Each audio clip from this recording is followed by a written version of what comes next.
Tinubu, are you a heroin drug lord? Because we don't want a Pablo Escobar kind of president. We don't want Nigeria to be reduced to Colombia. We already have enough problems with insecurity. We don't want drug cartels now fighting over. We don't want anybody to make our president vulnerable. These are questions. Yes or no, Bola Tinubu, were you a drug lord? Just yes or no.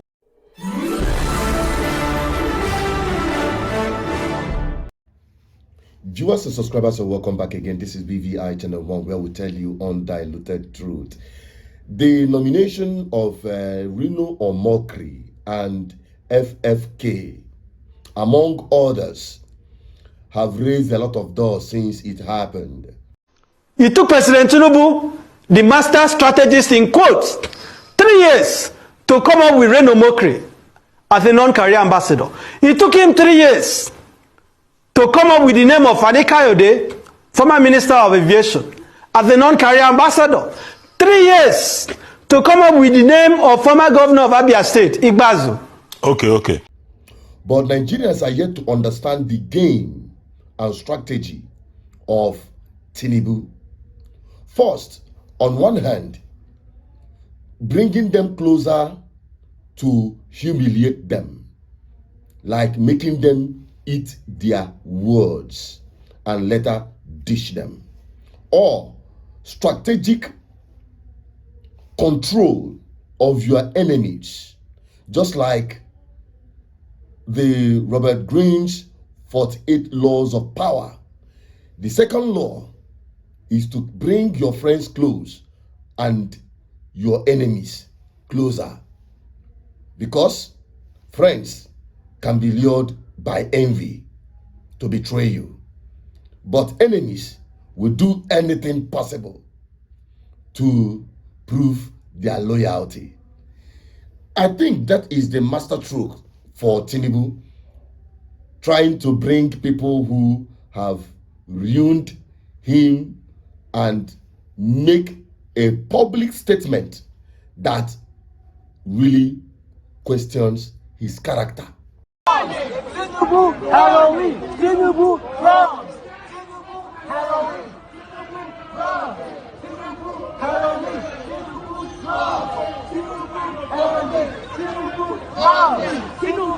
Halloween, Tinubu, wrong. Tinubu, Halloween, Tinubu, wrong. Tinubu, Halloween, Tinubu, wrong. Omokri, the table shaker here. And I've got a question for Bola Tinubu. Very direct, simple question. Sir, were you linked to a heroin drug forfeiture case in the United States, specifically in Chicago between the years 1992 and 1993? It's very simple. Yes or no? Because I challenge you to deny it or take me to court, because I do know for a fact that you were linked to such a case. We've got the court documents.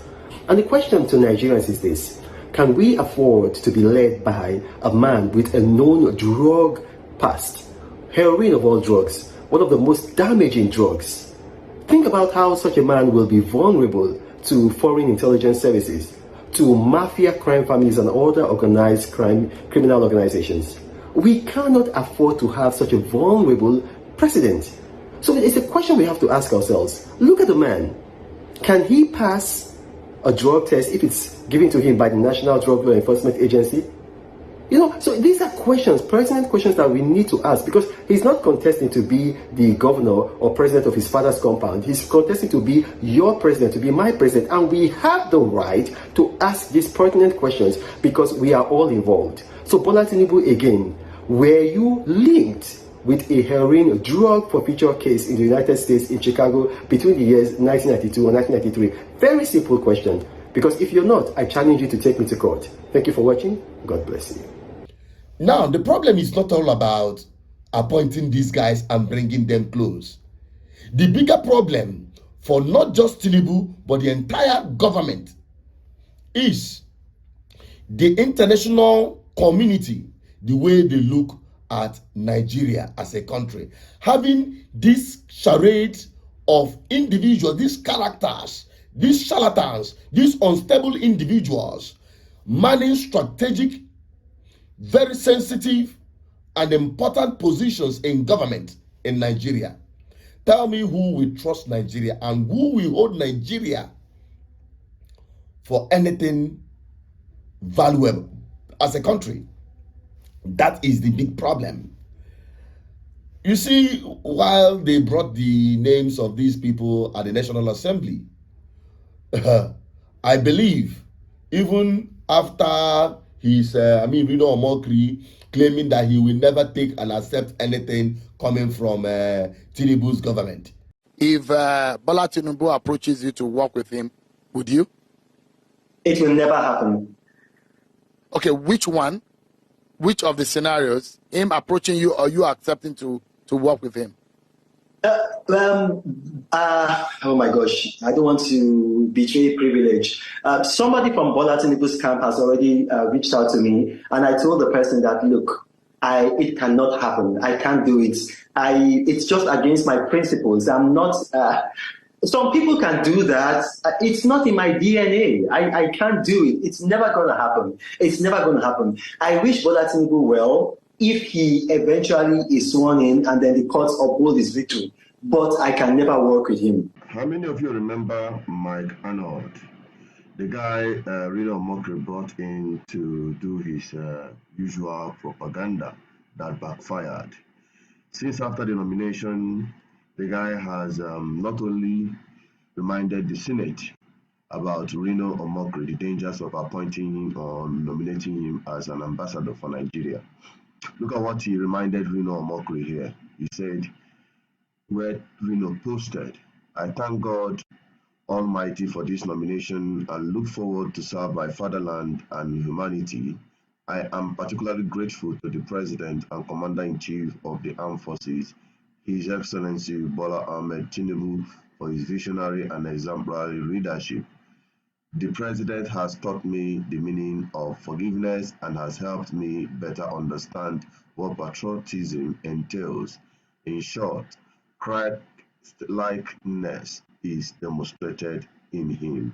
He is the right man at the right time for the right job and deserves the right hand of fellowship from all Nigerians.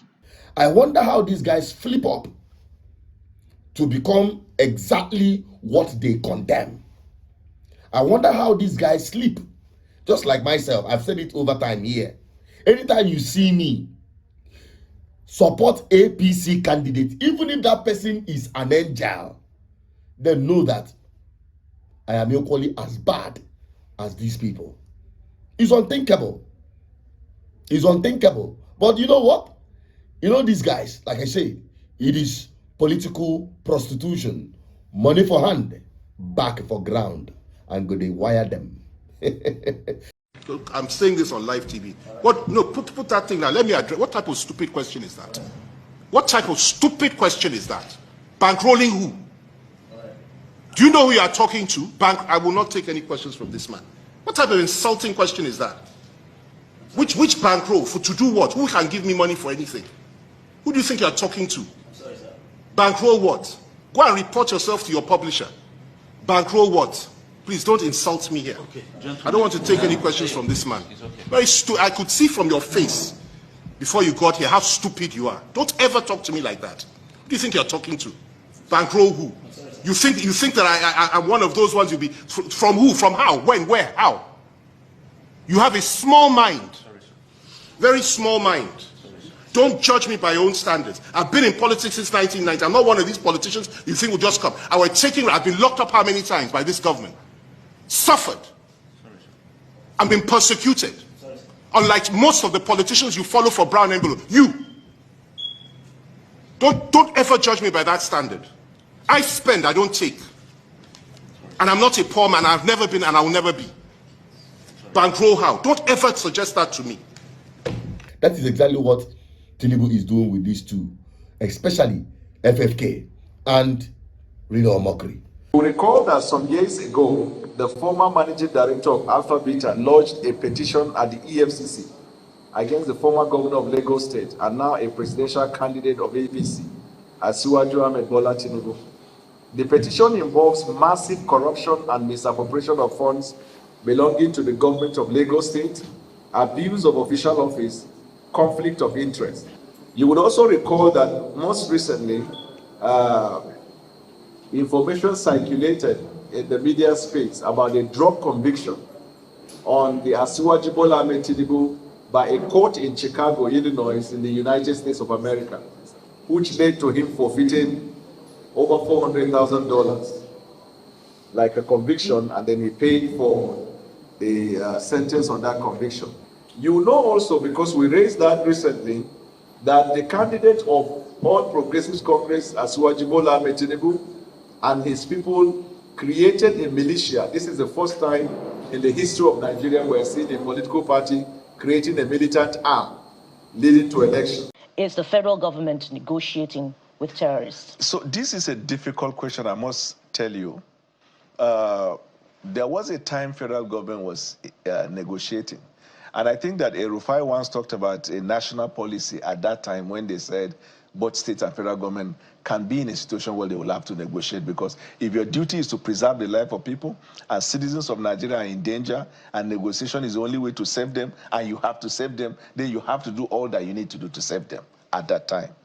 But President Tinubu came with this zero tolerance on negotiation because it then fits into this terrorism financing. You see, you are constructively financing terrorism without knowing. Let us leave Bwala for now because we are still studying him. His own go loud. So let me know your own opinion on this issue. What do you think Tinubu is doing with these guys? For me, he is preparing them for the monumental humiliation. The worst thing anybody can do to you is to put your knees on the ground and force you to eat your shit. But the shameless men, you know what? They don't care as long as their palm is greased. That is my opinion. What is yours? Drop it on the comment section. I'll keep bringing you insightful analysis of what is happening in Nigeria today. I'm also James Peters, your advocate for good governance. Bye-bye for now.